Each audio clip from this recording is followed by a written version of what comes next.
everybody, how you doing today? 4 more cards for you. We're going to start off with the Tower.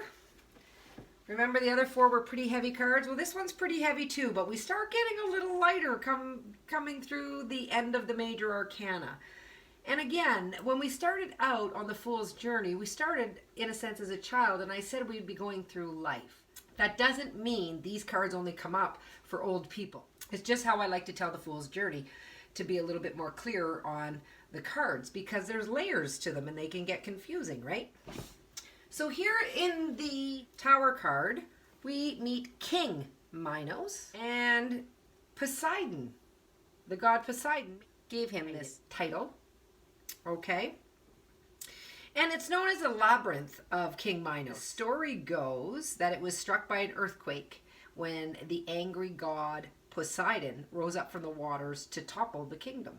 That's what's being depicted in King Minos's labyrinth, is being destroyed by the god Poseidon, who was the god of earthquakes and oceans.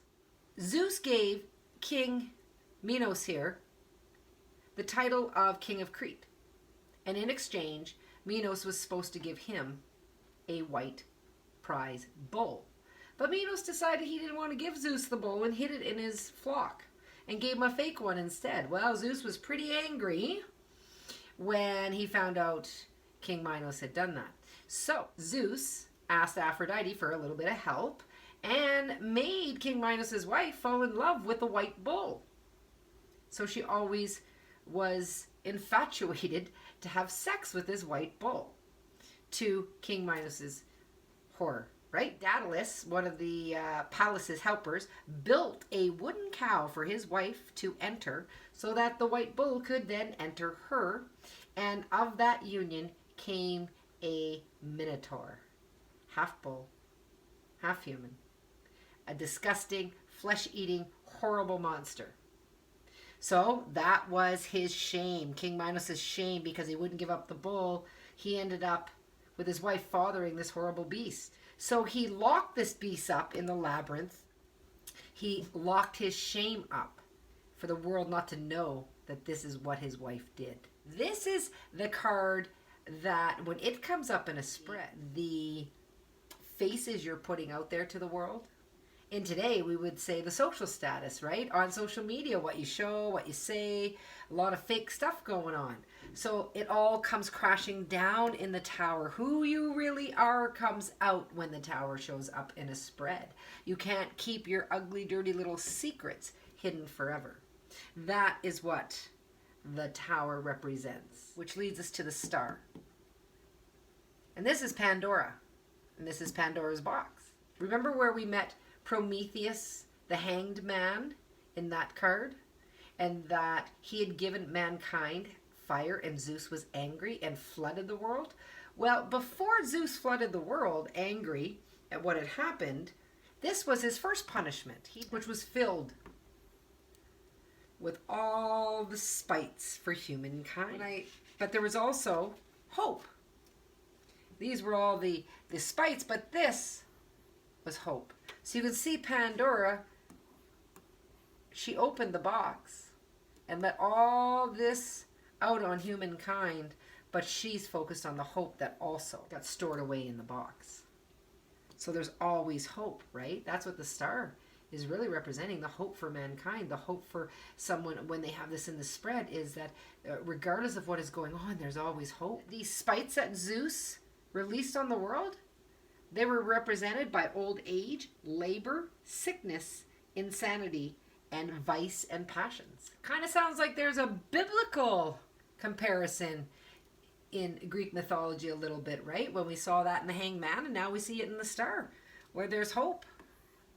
There's always hope, even if there's all of these things being released. When you see it in a reading that it is a time of difficulty, right? And you have to have faith. You have to have hope that things can get better, right? But you also can't have blind hope. That would be what you have to look out for. The negative in this card would be, is someone holding on to blind hope? There is always hope, but we don't want to have blind hope. And that leads us to the Moon card. And this is the goddess Hecate. She's also known as Artemis, but in this tarot, she's known as the three faces of Hecate. And this is the guardian of the gate with three faces as well, Cerberus. She represents the ever-changing faces of life. Nothing ever stays the same. Very similar to the three women of fate. They're very closely connected, the Moon and the Wheel of Fortune cards. You can see the silver and the golds.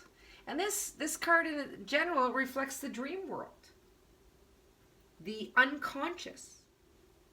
The place where your physical body cannot go. Only feelings can flow. This is a very confusing card. Which way do I go? The Moon Goddess, she represents confusion and the lack of understanding of consciousness. We met two of her counterparts earlier in the High Priestess and the Wheel of Fortune. They too are all about something deeper, the unconscious knowings. And the three faces are also the three faces of the moon. We have the moon above her, right? We have the three faces of the moon, which reflects the power over heaven and earth and the underworld. If you want to think psychologically, this is the imagination. This is religion. This is spirituality.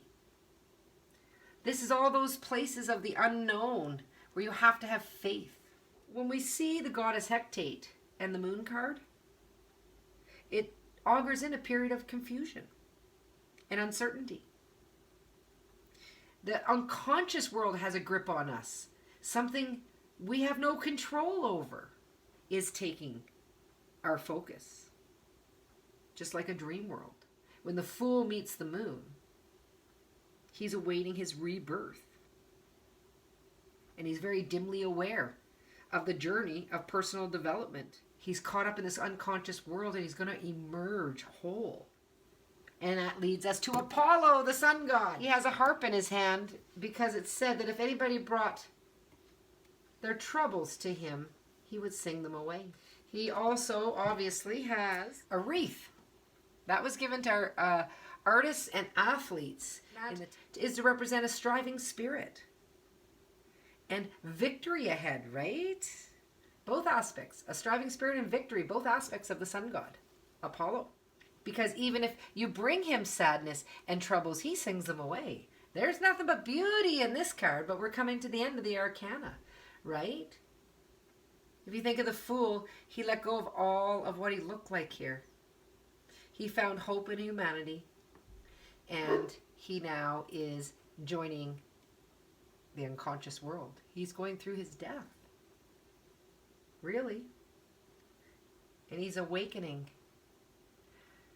to the fact that no matter what his life held for him, all troubles, all negative resonances, in the end, the sun god will sing them away. He also has the arrow in his hand. He was known as Apollo Longshot, and that is to represent that he can see long into the future. He was a prophetic god. He was a god of prophecy. He knows what's going on long before we can emotionally process a situation. So we may be in grief, or we may be in depression, or we may be in anger, but when this card comes up, it's to represent there's something better around the corner. You may not know, but I know. That's what Apollo the sun god card represents. It also represents the power of the unconscious that dispels the darkness. Apollo had the capability to bring light wherever he went. He was the god that could dispel all darkness. Hecate was his twin sister.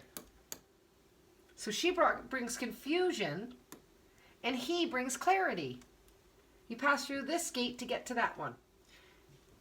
When the fool met the moon, he was looking for insight. He was looking for something bigger than himself, knowledge. But when the fool meets the sun, it's a higher consciousness. There is no more looking for anything. It's a knowing of everything. He's known all of his life. He finally understands. It all comes together in the sun. So when the fool meets the sun god, it brings him hope, clarity, that the daylight is finally here after many long nights of darkness and waiting in the womb of the moon goddess. Through many trials and losses, the Fool has finally maintained his integrity, come out of the dark, the confusion spot, and into the light. His journey's end is very near. So if you see this in someone's reading, it's a beautiful card. It augurs in a time of clarity and optimism and renewed trust. Right? It's time to move forward. You understand the patterns of the past. The curse and darkness of the night is gone. And now the Fool has the foresight, the purpose, and the faith in the human spirit. Okay, that's it. So as usual, like, subscribe, and share with anybody that might want to learn the tarot intuitively. And follow me on Facebook at Kimberly Dawn Empath, or you can join my Facebook group, All Things Afterlife. Thanks again for watching, and we'll see you next time.